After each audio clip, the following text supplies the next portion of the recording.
Hi, I'm Brian Mullen, and this is Balls Out Physics, Episode 4, the ISS, Satellites, and the Thermosphere. When I first started researching flat Earth theory, one of the first things I had to accept, if I was going to even think about the possibility, would be that NASA and all of the photographs or composites, as they are actually called, or in video, whatever you want to call it, from space is fake. And I mean, that's a giant leap you have to take to to accept something like this, or to even consider it. And so I started watching videos that people had produced showing that the ISS was a hoax, and that satellites were fake. A lot of people, there were videos showing that on spacewalks, when it looked like they were on space, people caught a bubble rising from an astronaut's helmet, or a guy with a scuba tank inside the ISS in a window, and just other things like that. And so I first started seeing that stuff, and it was pretty convincing, but at the same time, I thought, well, it's not definitive proof, because how do I know that this stuff hasn't been edited in to sway opinions, because there are people out there that believe the Earth is flat, and they want everybody else to believe it too. So I remained skeptical, but I also was doing my own little experiments on Earth with binoculars and just seeing how far I could see over the horizon, and drawing distances in AutoCAD and doing calculations and finding that I was able to see things much farther away, and observing the sun and the moon and the stars and things like that. And so my opinion started to sway a little bit, but I still was trying to prove it wrong. But I'll never forget the moment that everything clicked. And that was on a Friday night. I was just watching videos, doing my typical thing, just wondering, trying to prove these things wrong that I was seeing. And I don't remember what video it was, but the narrator in the video said, how are there satellites and a space station in the thermosphere layer of the atmosphere when the temperature gets up to 2,000 degrees Celsius? And that's when everything clicked. I remembered, oh wow, I remembered from astronomy, my professor talking about the temperature in the thermosphere. And I remember her taking a marker like this and holding it out, and held it in front of the class like this, and she said, the temperature in the thermosphere layer of the atmosphere is upwards of 2,000 degrees Celsius, or can get up to upwards of 2,000 degrees Celsius. But you can't actually measure the temperature, because the gas particles in the thermosphere are spread so far apart that there are not enough of the particles collide with the tip of the thermometer to make it show a hot temperature, because heat is actually kinetic energy. And a thermometer works by measuring basically the collisions, the energy being transferred to it, and that's why it shows you what the actual temperature of the liquid or the air or whatever is.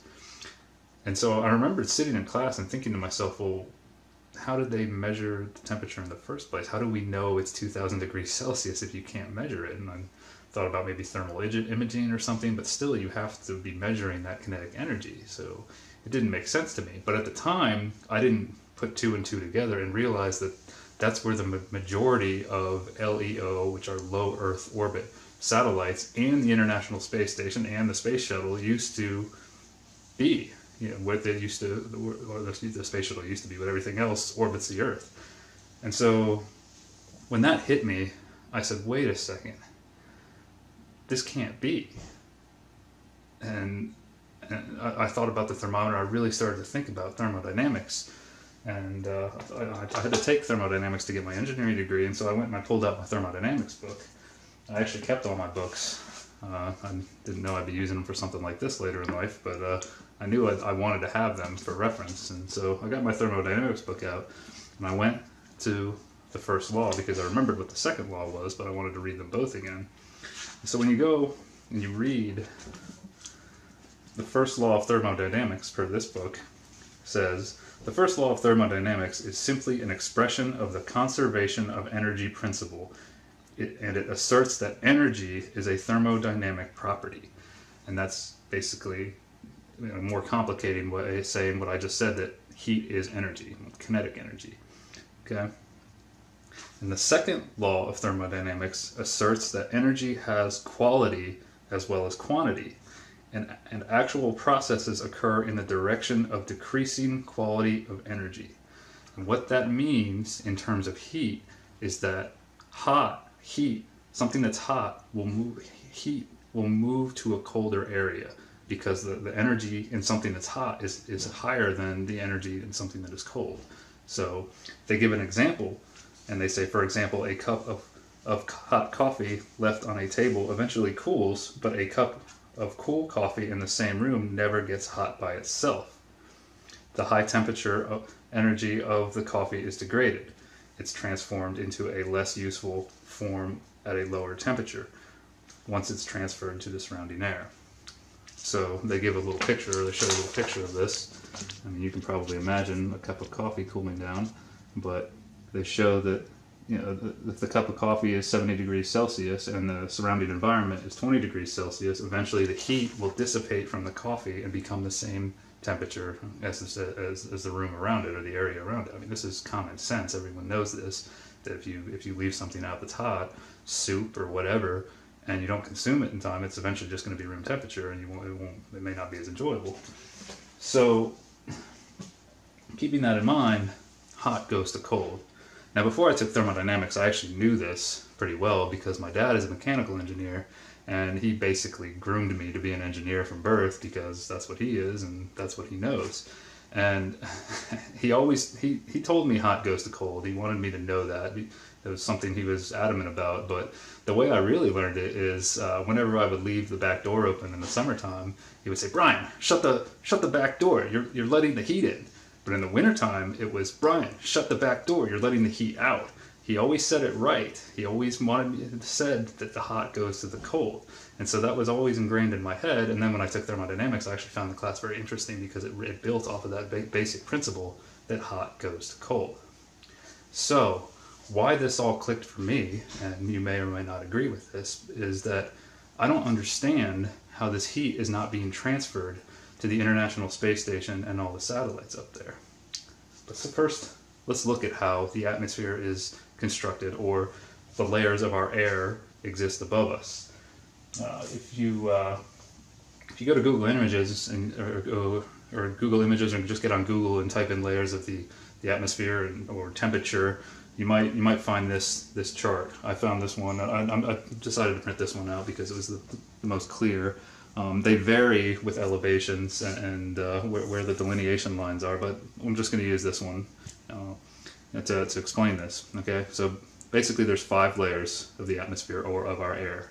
And we are in the troposphere. You might remember this from general science in middle school, or whenever you took something like that.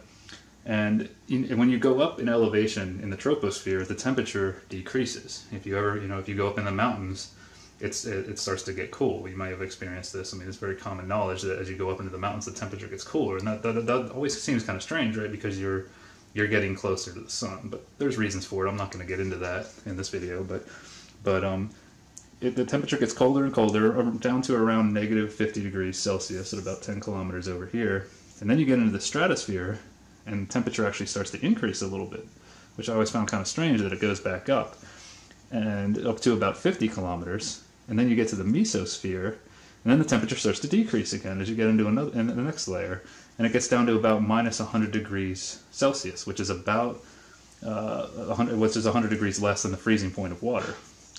And then when you cross into the thermosphere, though, the temperature starts to slightly increase from about 90 to 100 kilometers, based on this chart, and then it rapidly increases. I mean, it shoots up over 20, 30 kilometers.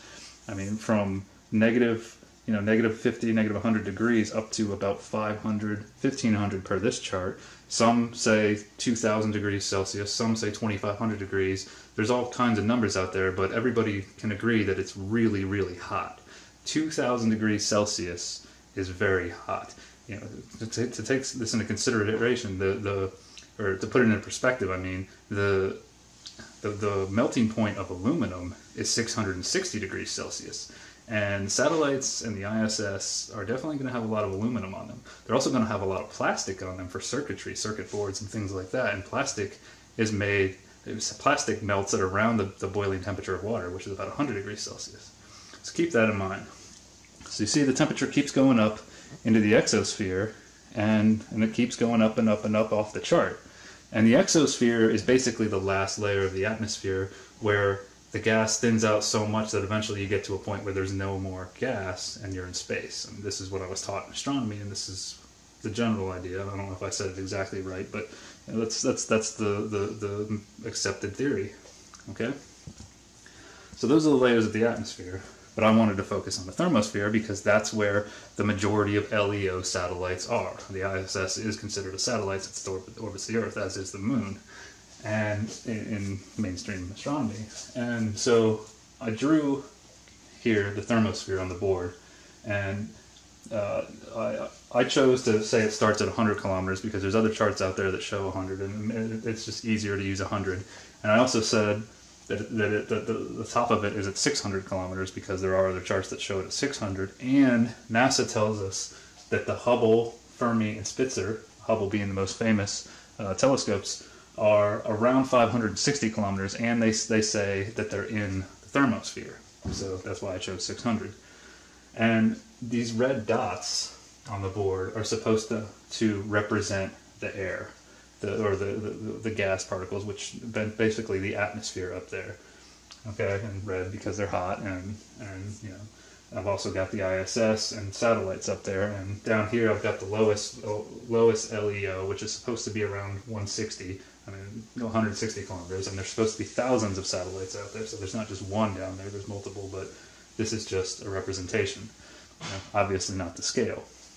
And so when you start to think about how heat works, heat and pressure works, if you, or gas works, think about a pot to visualize the air in the atmosphere. You think about a pot on the stove. You fill it with water, put it on the stove. You say you want to boil some water. Put it on the stove, and you turn the temperature on high, okay? And eventually, about 5-10 minutes, you've got boiling water, and sometimes, you know, the top will start to rattle around, depending on how much water and air you have in there, what the ratio is. The top will start to rattle around, and it can even blow off. And that's because pressure and temperature are proportional. This is one of the things I found most interesting in thermodynamics, and one of the things you learn. As you increase temperature of a gas or a liquid, it wants to expand. And if you have it contained in a vessel like this, the pressure will increase because the particles are all bouncing off of each other, and it's trying to move out away.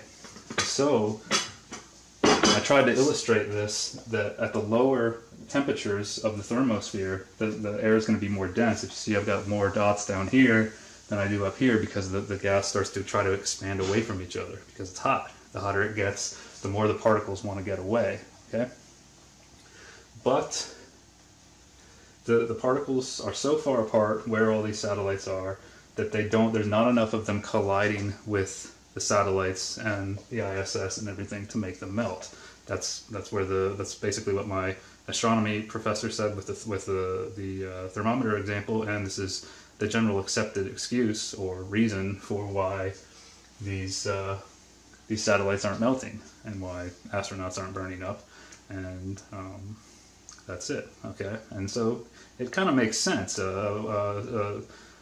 Someone pointed out on my channel, he made a pretty good comment. He said, well, what if it's like an oven? You know, when an oven's hot, you put your hand in the oven, and your hand doesn't burn up immediately. You can put your hands into the oven because the air is pretty spread out. You know, but if you keep your hands in there, eventually they will start to cook. Okay, and I thought that was a good example, and it made me really start thinking about this. And I thought, well, if something's hot, to keep it hot with a surrounding cooler environment, you have to keep putting heat into it or energy into it to keep it hot. So going back to the pot example, the pot's on the stove, the lid's rattling around. You say, oh, the lid's going to blow off, so you turn you just turn the dial off, turn the heat off right away, and usually the lid stops bouncing around pretty quick, and the pot and everything cools down pretty fast because the room temperature air around is so much lower. And that gets into potential difference. The lower the temperature, the more mass around something that's hot, the quicker it can the temperature can dissipate to the surrounding environment. Okay, so I started thinking about the thermosphere in this sense, and all these red particles, you know, they or these gas particles, the red dots representing them. Something's got to keep them hot, right? Because space is supposed to be cold, very cold, because there's nothing out there. And the mesosphere below the thermosphere is also minus 100 degrees Celsius. If you can see down here, I drew a bunch of blue dots and tried to show them very dense because the temperature's cold, so they're closer together. Okay? And another thing I wanted to point out, this kind of a side note, is that when you heat things, every material expands when you heat it. All materials expand. And you know, if you remember solid, liquid, gas from basic science courses, they talk about, you know, generally liquids become gases as you heat them, and you know, so all materials expand as you heat them and contract when you cool them. But there is one material that does something different when it's cooled, and that's water. Water, when you heat it, it expands, just like in the example with the boiling pot, becomes steam, and the hotter the steam gets, the more it wants to expand. I think there might be a plateau, though. I can't remember. I've got to get back into that. But it does expand. And when you cool it, and it goes to its liquid form, it cools and cools and cools down to, the boiling point of water is 100 degrees Celsius, and the freezing point is 0 degrees Celsius. And water actually gets its most dense in its liquid form at about 3 or 4 degrees Celsius. There's been experiments and research on this. I'm not sure what the exact temperature is, but somewhere around 3 or 4 degrees Celsius, water is actually its most dense in its liquid form. And then when it freezes, something amazing happens, I think. It suddenly expands. All the particles fly away from each other and they freeze. I mean, they don't stop moving. They're still moving. I mean, solids still have particles moving in them, or atoms, molecules, whatever you want to call it. But the water freezes and becomes less dense, and that's why it floats, because it's less dense than the water. That's pretty amazing when you think about it. I mean, water makes up our bodies, and 75% of the Earth, 75% of our bodies, 90%, and some people say. I mean, it varies, and it's the life giver, in my opinion, of all materials. I mean, we have to have water, and it does this amazing thing that nothing else does. I'm getting a little off track there, but I think that's a very interesting side note and something to keep in mind when you're thinking about things heating and cooling. Okay, but back to the thermosphere. Okay, there's gas here, and there's air in the thermosphere, represented by these particles, and they're hot, really hot.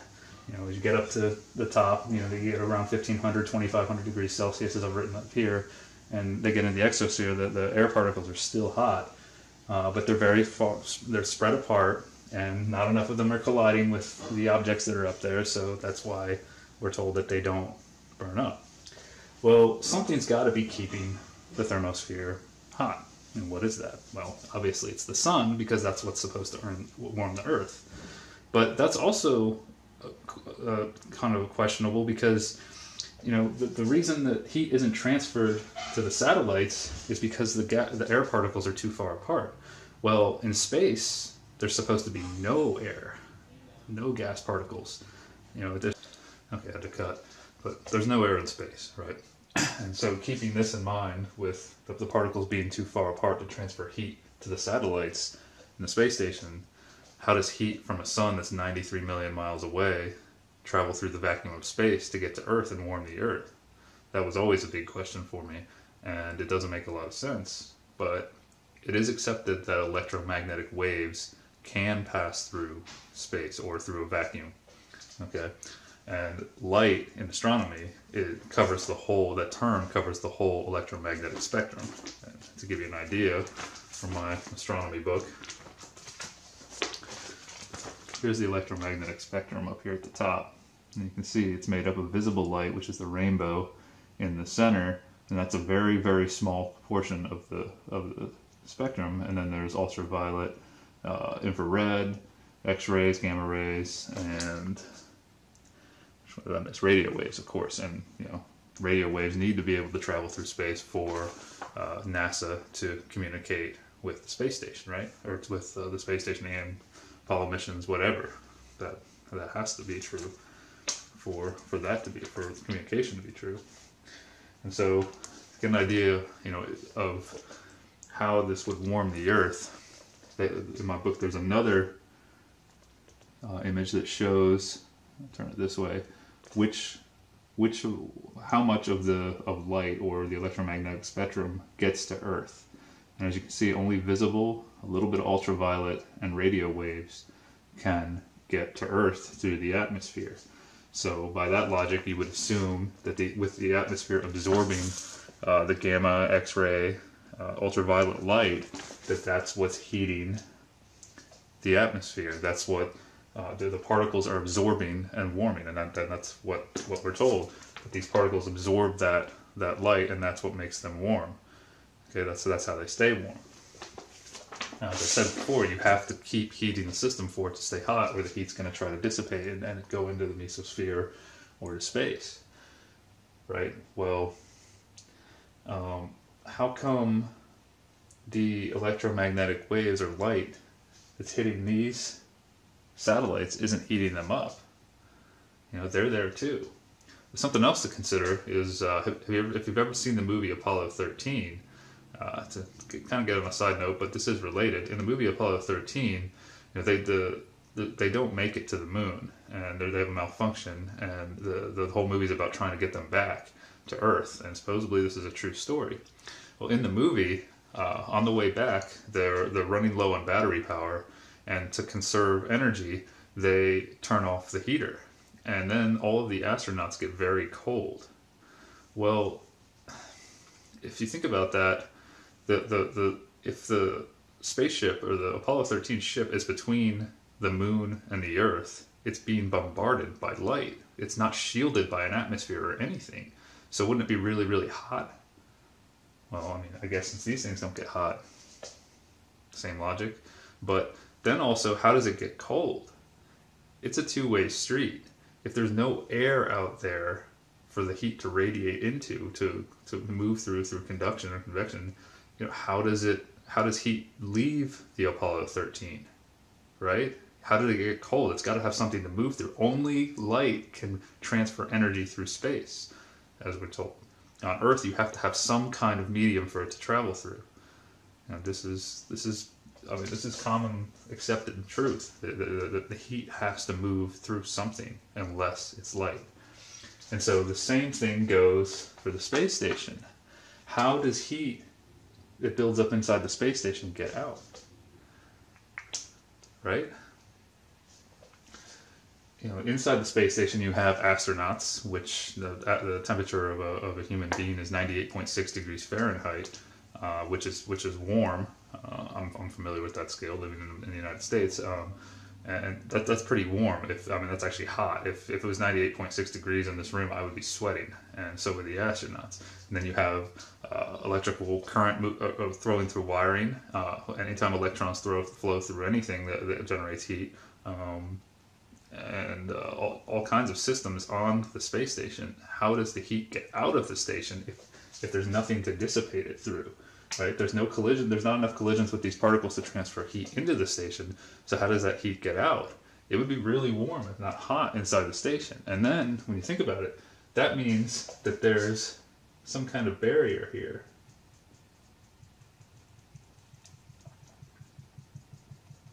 Around the station that doesn't allow. Basically, invisible barrier is formed. There isn't a barrier there. An actual, a theoretical, imaginary barrier is there that doesn't allow heat in or out because it's a two-way street, like I said. So, how does this work? They have to have a set temperature before they even get into the thermosphere. There has to be a nice, room temperature in the United States is usually 72 degrees Fahrenheit.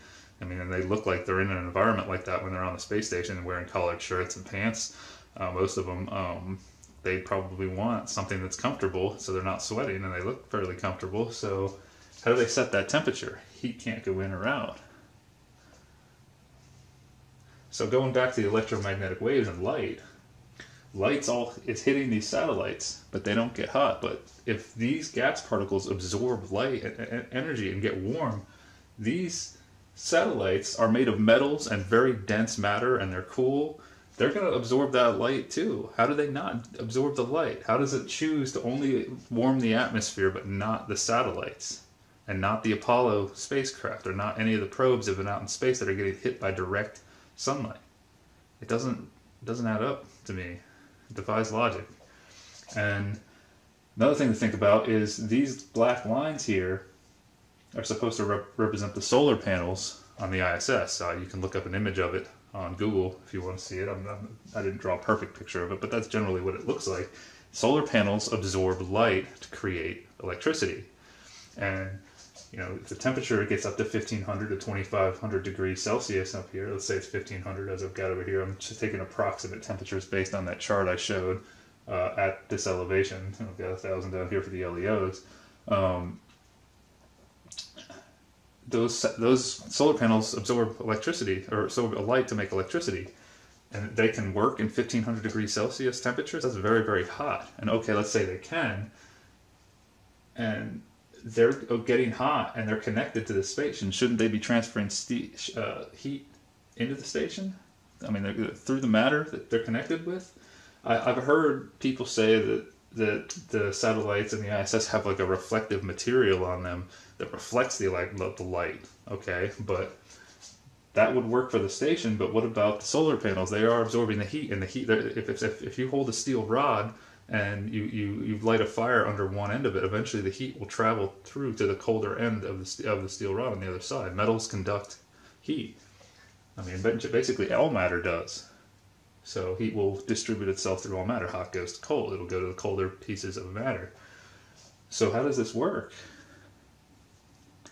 And if there is really a reflective material that can then reflect the light back off of you, I want clothes made out of that for an August day in Florida, because when the sun is on you in August and early September in Florida, it is miserable here. It is very, very hot and it's humid. Yes, the ambient temperature around me is also warming me, but when I go in the shade, it's cooler. So if you can get this reflective material, I really want some. I want a hat made out of it, everything. Of course, they'd probably say it's very expensive.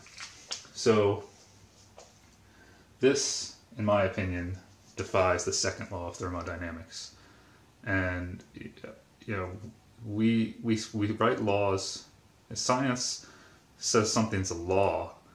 I don't agree with this, but we basically say that nature has to follow that law all the time. I think that's a little arrogant for us to do, but that can be seen in the whole theory of dark matter. That dark matter is theorized because galaxies appear to spin so fast that there's not enough mass in them that defies the law of conservation of angular momentum. So we have to theorize that there's dark matter to obey our laws of science. But this is disobeying the second law of thermodynamics. So we're contradicting our methods of analysis here and acceptance. So I can't believe that these things are here. I can't believe that any spacecraft have gone to the moon because they would get hot based on how all of this is supposed to work. And so I'm sure scientists and engineers have thought about these things before, and I did before I even started to question it not being real. But when you see a picture of these things, animations, really, because there are no real pictures of satellites, you can look this up, they're all CGI, they're all animations for some reason. Or you see astronauts on a space station or out on a spacewalk, you think it's there. So all these questions about the physics go right out the window. I mean, at least they did for me. But then when I say, well, wait a second, what if they're faking it? Then all of this comes roaring back. And you put the two together, and it really starts to seem like we're being lied to here. And I have to admit, it broke my heart when I realized all this, when all this clicked for me. I don't want to believe that this isn't there. I used to be such a space nerd, and I went and saw The Martian actually after I filmed my last Balls Out Physics series, and I got really depressed after I watched it, to be honest. Within the first hour of the movie, I was sad. I missed the idea of humanity getting off of Earth and exploring the stars, but logic, I'm not going to let my emotions overpower my logic, because then I'm just lying to myself. And that's just silly. And I really hope that most people out there aren't doing that, because logic, we need to use logic here. And so go check out these hoax videos. Go think about things like when they're out on a spacewalk, they are always looking at Earth. They never have any equipment on the other side of the space station looking out into the great void of space. Well, people say that's because you can't film the fourth wall, or because, I mean, that would be hard to fake, I think, too. And then there's other things like, you know, the inside shots when they're showing the astronauts. People point out that they look like they're harnessed, and if you think about it, you could fit every inside shot of the ISS we've seen could fit inside a 767 or 777. So you could use a combination of harnesses and a zero-G plane, diving and climbing at the right angles to create the zero-G effect. Because you can buy tickets to go on a zero-G plane, and I mean it's expensive, but you can do it and experience weightlessness. And we have videos from the inside of those planes, and those are a good thing to watch and to compare to some of the footage we see from live interviews with astronauts. Apparently Scott Kelly allegedly just returned from space after almost a year up there. And one thing I notice about him when he does his live interviews, or when he was allegedly on the space station, is that he always liked to end his interview with a backflip or a front flip, you know, to show off that he's in space. But he's bald, and when he did that, you notice his face and his head get red. Well, he's supposed to be in space. He's supposed to be weightless. So when he turns upside down, it seems like the blood is rushing to his head like it would on Earth. I don't think that should happen in space, because unless you consider maybe centrifugal forces are doing that, and going back into episode 3, if you watch that, where you know there's a force pulling towards the center of a circle in rotation, but that's supposed to be balanced in space, which I'll go back and make a sub video to episode 3 to explain that. But it doesn't add up. It really doesn't. So I don't know what to conclude. I cannot believe that they're in space. I think after all of this that all space agencies have been lying to us. It breaks my heart, like I said, but I mean it's pretty obvious to me that it's all been faked, and that means a lot of countries are in on this. And a lot of people say, well, that's too big of a conspiracy. It can't exist. Well, just because something seems too big, just saying it's too big does not disprove all of the evidence that points to the fact that it is actually happening. And something else to consider is that every single country that has a space program also has a privately owned central bank. And governments, the media, and our education systems, in my opinion, do a very good job of keeping that information from us, that central banks are privately owned by big banks. And so most people don't know that. That's a huge deal, in my opinion. It's really not that far-fetched to me. I mean, the amount of lies I've seen from governments and media in my lifetime, it just doesn't add up. So think about this one. Think about this being real or not. Ask yourself, do you really think they're up there? Go watch ISS footage. Go look at pictures of satellites. Ask yourself why when they're out on spacewalks, they never see the thousands of satellites that are supposed to be up there. You never see one go whizzing by. Or why they never, when they're inside the station, they don't show off more and show us the void of space from inside the station with a camera looking out. There's just not enough. I don't see enough to believe it's true. And then the physics is defied. So whether the Earth is flat or a sphere or concave, I don't know that really at the moment. I'm still working on that. I don't know if we have a working model of our world at all. But I know for sure that space, that men in space, human beings in space, is a lie. I don't think they've ever been there. And you may disagree with me, and that's fine, but make sure you prove it to yourself that they are there or they aren't there. Okay? Like I said, I don't want to believe it, but I have to follow logic. So, until next time, let's keep pushing for truth on this. And, well, one more thing I want to say is, last year NASA's budget was over $19 billion.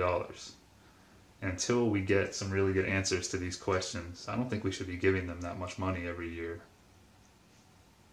And with $19 billion, you could easily fake this. It would be a lot easier it would be a lot more cost effective to fake this and have a lot more money left over than it would be to actually do it. So, until next time, think about all this. Peace.